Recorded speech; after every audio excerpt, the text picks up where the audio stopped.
Viewers welcome back in our program जी। Doctor साहब साडे कोल अगली ईमेल आई है आस्ट्रेलिया तो बीबी कुलराज कौर रंधावा जी दी।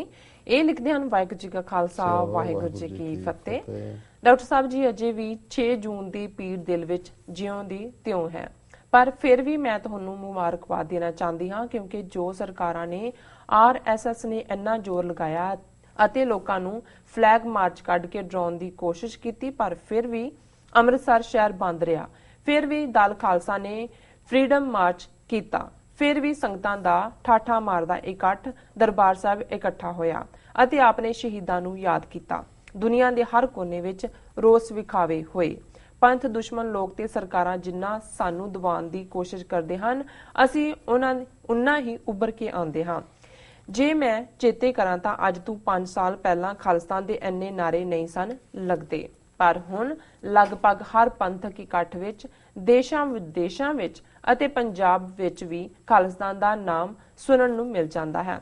ਇਹ ਸਬੂਤ ਹੈ ਸਾਡੀ ਇਕਜੁੱਟਤਾ ਤੇ ਸਾਡੇ ਜਾਗਣ ਦਾ। ਇਹ ਸਬੂਤ ਭਵਿੱਖ ਦੇ ਬਦਲਾਵ ਦੀ ਗਵਾਹੀ ਭਰਦਾ ਹੈ। ਛੇਤੀ ਹੀ ਸਿੱਖ ਕੌਮ ਦਾ ਆਪਣਾ ਘਰ ਹੋਵੇਗਾ, ਜਿੱਥੇ ਸਿੱਖ ਬਰਾਬਰ ਦੇ ਸ਼ਹਿਰੀ ਬਣ ਕੇ ਰਹਿਣਗੇ, ਜਿੱਥੇ ਉਹਨਾਂ ਦੇ ਧਰਮ ਅਸਥਾਨਾਂ ਤੇ ਹਮਲੇ ਨਹੀਂ ਹੋਣਗੇ, ਜਿੱਥੇ ਛੋਟੇ-ਛੋਟੇ ਬੱਚਿਆਂ ਨੂੰ ਕੋ ਕੇ ਨਹੀਂ ਮਾਰਿਆ ਜਾਵੇਗਾ, ਜਿੱਥੇ ਬੇਦੋਸ਼ੇ ਲੜਕੇ ਲੜਕੀਆਂ ਨੂੰ ਜੇਲ੍ਹਾਂ ਵਿੱਚ ਨਹੀਂ ਡੱਕਿਆ ਜਾਵੇਗਾ ਅਤੇ ਜਿੱਥੇ ਬਾਪੂ ਸੁਰਤ ਸਿੰਘ ਨੂੰ 83 ਸਾਲ ਦੀ ਉਮਰ ਵਿੱਚ ਭੁੱਖੇ ਰਹਿਣ ਦੀ ਲੋੜ ਨਹੀਂ ਪਵੇਗੀ। ਇਹ ਹੋਵੇਗਾ ਖਾਲਸਾ ਰਾਜ ਖਾਲਿਸਤਾਨ। ਡਾਕਟਰ ਸਾਹਿਬ ਵਾਧੂ ਲਿਖਣ ਲਈ ਅਤੇ ਗਲਤੀਆਂ ਲਈ ਮਾਫ ਕਰਨਾ ਜੀ। ਡਾਕਟਰ ਸਾਹਿਬ ਭੈਣ ਜੀ ਕੁਲਰਾਜ ਕੌਰ ਜੀ ਦਾ ਬਹੁਤ ਬਹੁਤ ਸ਼ੁਕਰੀਆ। ਉਹਨਾਂ ਦੀ ਤਲੁਕਾਰਾ ਹਫ਼ਤੇ ਸੰਬੰਧੀ ਦੂਸਰੀ ਲਿਖਤ ਹੈ ਜੀ।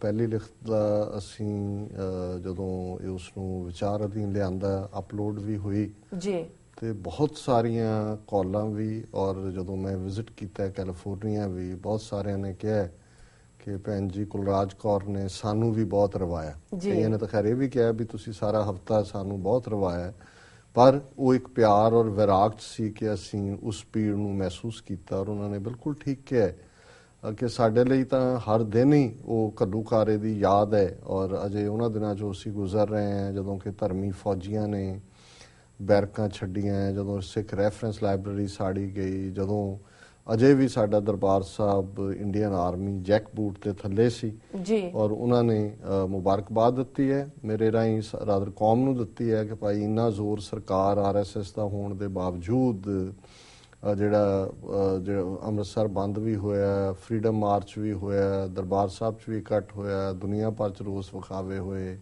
ਖਾਲਿਸਤਾਨ ਦੇ ਨਾਰੇ ਚਾਰ ਚਫੇਰੇ ਗੂੰਜਦੇ ਨੇ ਜੀ। ਔਰ ਉਹਨਾਂ ਨੇ ਕਿਹਾ ਕਿ ਵੀ ਇਹ ਸਾਡੀ ਇਕਜੁੱਟਤਾ ਤੇ ਜਾਗੇ ਹੋਣ ਦਾ ਪ੍ਰਤੀਕ ਹੈ। ਤੇ ਅਖੀਰ ਉਹਨਾਂ ਨੇ ਕਾਮਨਾ ਕੀਤੀ ਹੈ ਕਿ ਬਹੁਤ ਜਲਦ ਸਾਡਾ ਘਰ ਖਾਲਿਸਤਾਨ ਹੋਏਗਾ, ਸਾਡੇ ਬੱਚੇ ਨਹੀਂ ਖੋਏ ਜਾਣਗੇ, ਸਾਡੇ ਗੱਭਰੂ ਮੁਟਿਆਰਾਂ ਜੇਲ੍ਹਾਂ 'ਚ ਨਹੀਂ ਡੱਕੇ ਜਾਣਗੇ, ਕੋਈ 83 ਸਾਲਾ ਬਾਪੂ ਸੂਰਤ ਸਿੰਘ ਵਾਂਗ ਭੁੱਖ ਦੇ ਨਾਲ ਨਹੀਂ ਘੁਲੇਗਾ ਕਿ ਉਹ ਬੰਦੀ ਸਿੱਖਾਂ ਨੂੰ ਰਿਹਾ ਕਰਵਾ ਸਕੇ। ਸੋ ਅਸੀਂ ਭੈਣ ਜੀ ਦਾ ਸ਼ੁਕਰੀਆ ਅਦਾ ਕਰਦੇ ਕਿ ਉਹਨਾਂ ਨੇ ਸਾਨੂੰ ਲਿਖਿਆ। ਔਰ ਮੈਂ ਕਿਉਂਕਿ ਸਮਾਂ ਸੀਮਾ ਨੂੰ ਦੇਖਣਾ ਚਾਹੁੰਦਾ ਜੀ, ਵਨ ਲਾਈਨਰਸ ਦੀ ਗੱਲ, ਉਪਜੀਤ ਸਿੰਘ ਸਿਡਨੀ, ਉਹਨਾਂ ਦੀ ਕਾਫੀ ਦੇਰ ਤੋਂ ਲਿਖਤ ਨਹੀਂ ਆਈ, ਸ਼ਾਇਦ ਨਾਰਾਜ਼ ਨਾ ਹੋ ਗਏ ਹੋਣ। ਉਹਨਾਂ ਦੇ ਵਨ ਲਾਈਨਰ ਵੀ ਸਾਡੇ ਕੋਲ ਨੇ, ਔਰ ਜਿਹੜਾ ਉਹਨਾਂ ਨੇ ਸਾਨੂੰ ਏਜੰਡਾ ਦਿੱਤਾ ਹੈ ਵੀ ਇਸ ਤੇ ਕੰਮ ਕਰੀਏ, ਪਰ ਇਹ ਸਾਰੇ ਦਿਨ ਕੁਛ ਇਸ ਕਿਸਮ ਦੇ ਰਹੇ, ਸਾਡਾ ਧਿਆਨ ਉਧਰ ਹੀ ਹੈ। ਉਹਨਾਂ ਦਾ ਉਹ ਮੈਂ ਪ੍ਰਿੰਟ ਆਊਟ ਆਪਣੇ ਸਾਹਮਣੇ ਰੱਖਿਆ ਹੋਇਆ, ਪਰ ਮੈਂ ਅੱਜ ਜਿਹੜੇ ਉਹਨਾਂ ਦੇ ਵਨ ਲਾਈਨਰ ਸਪੋਰਟਸ ਔਰ ਰਿਲੀਜਨ ਦੇ ਉੱਤੇ, ਸ਼ਾਇਦ ਸਪੋਰਟਸ ਦਾ ਤਾਂ ਮੇਰਾ ਵੀ 1-2 ਗੇਮਾਂ ਨੂੰ ਛੱਡ ਕੇ ਬਹੁਤਾ ਸ਼ੌਕ ਨਹੀਂ ਰਿਹਾ, ਵੈਸੇ ਐਥਲੈਟਿਕਸ 'ਚ ਮੇਰਾ ਸ਼ੌਕ ਰਿਹਾ, ਭੱਜਦੇ ਭੁੱਜਦੇ ਵੀ ਰਹੇ ਸਕੂਲ ਕਾਲਜ ਡੇਜ਼। ਸੋ ਪਹਿਲੇ ਜਿਹੜੇ ਨੇ ਉਹਦੇ 'ਚ ਹੋ ਸਕਦਾ ਹੈ ਜਿਹੜੇ ਜਿਨ੍ਹਾਂ ਦਾ ਇੰਟਰਸਟ ਆ ਉਹ ਜ਼ਰੂਰ ਇੰਜੋਏ ਕਰਨਗੇ। ਉਹ ਪਹਿਲਾ ਹੈ ਕਿ we create an uproar when Maria Sharapova says she doesn't know who Tendulkar is but we ourselves have no idea who Sita Sahu is। ਹੁਣ ਇਹ ਮਾਰੀਆ ਸ਼ਾਰਪੋਵਾ ਨੇ ਜਦੋਂ ਉਹਨੂੰ ਪੁੱਛਿਆ ਕਿਸੇ ਇੰਟਰਵਿਊ 'ਚ, ਉਹਨੇ ਕਿਹਾ ਜੀ ਮੈਂ ਨਹੀਂ ਜਾਣਦੀ ਜਿਹੜਾ ਹੈ ਉਹ ਤੇਂਦੁਲਕਰ ਕੌਣ ਹੈ, ਤਾਂ ਬੜਾ ਹੋ ਹੱਲਾ ਬਚਿਆ। ਲਓ ਜੀ, ਸਚਿਨ ਤੇਂਦੁਲਕਰ ਮੈਜਿਕ ਮੈਨ ਮਹਾਰਾਸ਼ਟਰ, ਉਹਦਾ ਨਹੀਂ ਪਤਾ ਹੈ। ਉਹਨੇ ਕਿਹਾ ਕਿ ਜੀ ਸੀਤਾ ਸਾਹੂ ਦਾ ਬਾਰੇ ਕੋਈ ਗੱਲ ਨਹੀਂ ਕਰਦਾ। ਫਿਰ ਉਹਨੇ ਆਪ ਹੀ ਦਿੱਤਾ ਹੈ ਕਿ ਸੀਤਾ ਸਾਹੂ ਕੌਣ ਹੈ। She is A double special Olympics medallist who represented India and now is struggling to survive by selling golgappas। ਕਿ ਡਬਲ ਸਪੈਸ਼ਲ ਓਲੰਪਿਕ ਮੈਡਲਿਸਟ ਹੈ, ਪਰ ਉਹ ਜਿਹੜਾ ਤੇਂਦੁਲਕਰ ਹੈ ਉਹ ਤਾਂ ਰਾਜ ਸਭਾ 'ਚ ਵੀ ਪਹੁੰਚ ਗਿਆ, ਲੱਖਾਂ ਰੁਪਏ ਕ੍ਰਿਕਟ ਵਾਲਿਆਂ ਨੂੰ ਮਿਲਦੇ ਨੇ, ਪਰ ਇਹ ਜਿਹੜੀ ਡਬਲ 골ਡ ਮੈਡਲਿਸਟ ਹੈ ਉਹ ਰੁਲ ਰਹੀ ਹੈ ਵਿਚਾਰੀ, ਗੋਲ ਗੱਪੇ ਵੇਚ ਕੇ ਆਪਣਾ ਰੋਜ਼ੀ ਜਿਹੜੀ ਆ ਉਹ ਕਮਾ ਰਹੀ ਹੈ ਜੀ। ਦੂਸਰਾ ਇਹਨਾਂ ਦਾ ਸਪੋਰਟਸ ਦੇ ਉੱਤੇ ਹੈ, in a country of billion people we still can't find a fast bowler who can cross the 100 km/h mark। ਮੇਰਾ ਵੈਸੇ ਕ੍ਰਿਕਟ ਸ਼ੌਕ ਨਹੀਂ ਹੈ, ਪਰ ਇਹ ਉਹਨਾਂ ਨੇ ਜਿਹੜੀ ਫਿਗਰ ਦਿੱਤੀ ਹੈ ਕਿ ਵੀ ਉੱਥੇ ਸਪਿਨਰ ਤਾਂ ਹੈਗੇ ਨੇ, ਜਿਹੜੇ ਬਿਸ਼ਨ ਸਿੰਘ ਬੇਦੀ ਜਿਹਨੇ ਪਟਕਾ ਪਪੂਲਰ ਕੀਤਾ ਹੈ। ਮੈਂ ਕੱਲ ਹੀ ਦੇਖ ਰਿਹਾ ਸੀ ਕਿ ਹਿਮਾਚਲ 'ਚ ਸ਼ਾਇਦ ਕੋਈ ਕੰਮ ਹਮੀਰਪੁਰ 'ਚ ਲੱਗ ਰਿਹਾ, ਉੱਥੇ ਉਹ 12-14 ਜਿਹੜੇ ਕ੍ਰਿਕਟਰ ਨੇ ਉਹਨਾਂ ਨੂੰ ਸਪਿਨਿੰਗ ਦੀ ਟ੍ਰੇਨਿੰਗ ਦੇ ਰਹੇ ਨੇ। ਸੋ ਸਪਿਨਰ ਤਾਂ ਪ੍ਰਸੰਨਾ ਸੀ ਬਿਸ਼ਨ ਸਿੰਘ ਬੇਦੀ ਦੇ ਜ਼ਮਾਨੇ, ਉਦੋਂ ਮਾੜਾ ਮੋਟਾ ਕਿਉਂਕਿ ਰੇਡੀਓ ਦੀ ਕਮੈਂਟਰੀ ਹੁੰਦੀ ਸੀ ਜੀ। ਸੋ ਲੇਕਿਨ ਫਾਸਟ ਬੋਲਰ ਇਹਨਾਂ ਦੇ ਨਹੀਂ ਨੇ, ਔਰ ਇਹ ਵੀ ਭਾਰਤ ਦੇ ਖਾਤੇ 'ਚ ਹੀ ਪੈਂਦਾ ਹੈ ਕਿ ਬਿਲੀਅਨ ਪੀਪਲ ਨੇ ਲੇਕਿਨ ਕੋਈ ਫਾਸਟ ਬੋਲਰ ਨਹੀਂ ਹੈ। ਇਹ ਹੁਣ ਤੁਹਾਡੇ ਕ੍ਰਿਕਟ ਦੇ ਉੱਤੇ ਚੋਟ ਆ ਰਹੀ।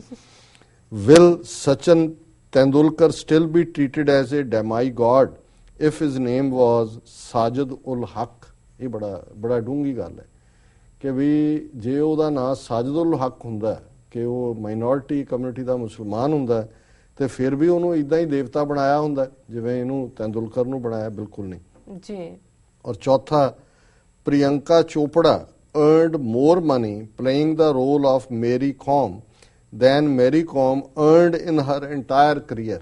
Mary Kom ਵਿਚਾਰੀ ਕੀ ਆ, ਉਹ ਬਾਕਸਰ ਹੈ, ਬਾਕਸਰ। ਹਾਂ ਵੀ ਉਹਨੇ ਸਾਰੀ ਉਮਰ 'ਚ ਨਹੀਂ ਬਣਾਇਆ, ਪ੍ਰਿਯੰਕਾ ਚੋਪੜਾ ਹੀ ਹੂ ਕਰਕੇ ਉਹਨੇ ਉਹਦੀ ਐਕਟਿੰਗ 'ਚ ਹੀ ਕਰਕੇ ਜਿਹੜੇ ਨੇ ਉਹ ਪੈਸੇ ਬਣਾ ਦੇ। ਔਰ 3 ਜਿਹੜੇ ਨੇ ਉਹ ਰਿਲੀਜਨ ਦੇ ਹਵਾਲੇ ਨਾਲ ਨੇ। ਔਰ ਉਹ ਪਹਿਲਾ ਹੈ, ਦਾ number 1 migration dream of all Hindus move every Muslim in India to Pakistan.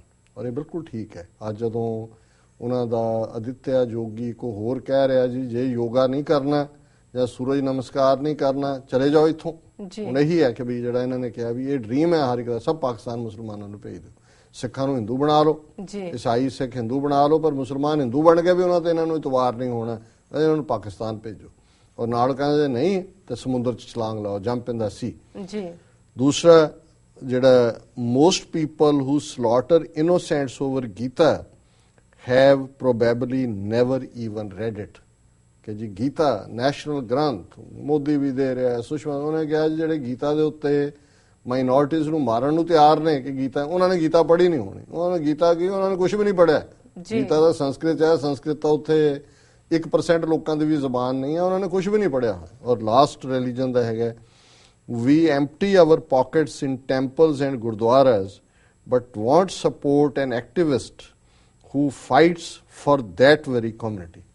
ਕਿ ਅਸੀਂ ਗੁਰਦੁਆਰਿਆਂ 'ਚ ਜਾ ਕੇ ਹੇ ਬਾਬਾ ਕਰਦੇ ਕਲਿਆਣ ਅਖੰਡ ਪਾਠ ਕਰਾਵਾਂਗੇ, ਜਾਂ ਮੰਦਰਾਂ 'ਚ ਤੁਰੇ ਹੋਏ ਨੇ ਕਿ ਵੀ ਉੱਥੇ ਅਸੀਂ ਜੇਬਾਂ ਖਾਲੀ ਕਰ ਦਿਆਂਗੇ, ਪਰ ਜਿਹੜਾ ਉਹਨਾਂ ਕਮਿਊਨਿਟੀਜ਼ ਦੇ ਹੱਕਾਂ ਲਈ ਲੜ ਰਿਹਾ ਹੈ ਉਹਨਾਂ ਨੇ ਇਹਦੇ 'ਚ ਸਿੱਖਾਂ ਨੂੰ ਵੀ ਐਂਟਰ। ਔਰ ਠੀਕ ਹੈ ਗੱਲ, ਕਿਉਂਕਿ ਜਦੋਂ ਅਸੀਂ ਧਰਮ ਦੇ ਹਵਾਲੇ ਨਾਲ ਦੇਖਦੇ ਹਾਂ, ਅੱਜ ਸਾਡੇ ਧਰਮ 'ਚ ਵੀ ਬਹੁਤ ਸਾਰੀਆਂ ਪ੍ਰੈਕਟਿਸਿਸ ਰਿਚੁਅਲ ਬਣ ਗਈਆਂ, ਰਸਮੀ ਹੈ। ਔਰ ਜਿਹੜਾ ਅਸਲ ਸਿੱਖ ਸੀ ਉਹ ਤਾਂ ਐਕਟਿਵਿਸਟ ਸੀ, ਉਹ ਤਾਂ ਫਾਈਟਰ ਸੀ, ਉਹ ਤਾਂ ਹਮੇਸ਼ਾ ਇਨਸਾਫ ਦੇ ਲਈ ਜੂਝਦਾ ਸੀ। ਔਰ ਜੇ ਗੁਰੂ ਦੀ ਹਦਾਇਤ ਸੀ 10ਵੇਂ ਪਾਤਸ਼ਾਹ ਦੀ ਸਾਨੂੰ ਕਿ ਗਰੀਬ ਕੀ ਰਸਨਾ ਕੋ ਗੁਰੂ ਕੀ ਗੋਲਕ ਜਾਣੋ ਜੀ। ਹੁਣ ਧਿਆਨ ਤਾਂ ਗੋਲਕ ਤੇ ਹੁੰਦਾ ਹੈ, ਔਰ ਗੋਲਕ ਹੀ ਗਿਣਨ ਦੇ ਉੱਤੇ ਕਿੰਨੇ ਬੰਦੇ ਲੱਗੇ ਹੁੰਦੇ, ਗੋਲਕ ਗਿਣਦੇ ਬਹੁਤ ਸਾਰੇ। ਤੇ ਜਿਹੜੇ ਵਿਚਾਰੇ ਕੋਈ ਕਰਦੇ ਨੇ ਜਾਂ ਕੁਛ ਨੇ, ਉਹ ਖਾਲੀ ਜੇਬਾਂ 'ਚ ਹੱਥ ਮਾਰੀ ਜਾਂਦੇ ਨੇ ਬਾਰ-ਬਾਰ ਕੇ ਕੁਝ ਵੀ ਨਹੀਂ ਨਿਕਲਦਾ ਜੇਬ 'ਚੋਂ। ਜੇ ਧਨਾਡਾਂ ਕੋਲ ਵੀ ਜਾਣਗੇ ਉਹ ਵੀ ਜੇਬ 'ਚ ਹੱਥ ਪਾ ਕੇ ਮੁੜ ਕੇ ਖਾਲੀ ਬਾਹਰ ਕੱਢ ਲੈਂਦੇ ਨੇ। ਕਹਿੰਦੇ ਕੋਈ ਲੱਗੀ ਚੈੱਕ ਲਿਖਣ, ਉਹ ਕਹਿੰਦਾ ਮੈਂ ਚੈੱਕ ਬੁੱਕ ਭੁੱਲ ਗਿਆ। ਫਿਰ ਤੁਸੀਂ ਆਇਓ, ਫਿਰ ਨਾ ਉਹ ਚੈੱਕ ਬੁੱਕ ਲੱਭੇ ਕਦੇ, ਨਾ ਉਹ ਚੈੱਕ ਦੇਣ। ਸੋ ਇਹਨਾਂ ਦਾ ਵੀਰ ਰੂਪਜੀਤ ਸਿੰਘ ਜੀ ਦਾ ਬਹੁਤ ਬਹੁਤ ਸ਼ੁਕਰੀਆ, ਉਹਨਾਂ ਨੇ ਸਿਡਨੀ ਤੋਂ ਲਿਖਿਆ। ਸਾਡੇ ਨਾਲ ਗੁੱਸੇ ਨਾ ਹੋਣ, ਹਾਂ ਅਸੀਂ ਹੁਣ ਇਹਨਾਂ ਨੂੰ ਸ਼ਾਮਲ ਕਰ ਲਿਆ ਇਸ ਵਨ ਲਾਈਨਰ ਵਾਲਾ back on the track। ਜੀ ਬਿਲਕੁਲ ਡਾਕਟਰ ਸਾਹਿਬ, ਇਸ ਨਾਲ ਲੈਣੇ ਬ੍ਰੇਕ। ਵੀਅਰਸ ਤੁਸੀਂ ਨਾਲ ਇਸ ਤਰ੍ਹਾਂ ਬਣੇ ਰਹੋ, ਮਿਲਦੇ ਹਾਂ ਛੋਟੇ ਜਿਹੇ ਬ੍ਰੇਕ ਤੋਂ ਬਾਅਦ।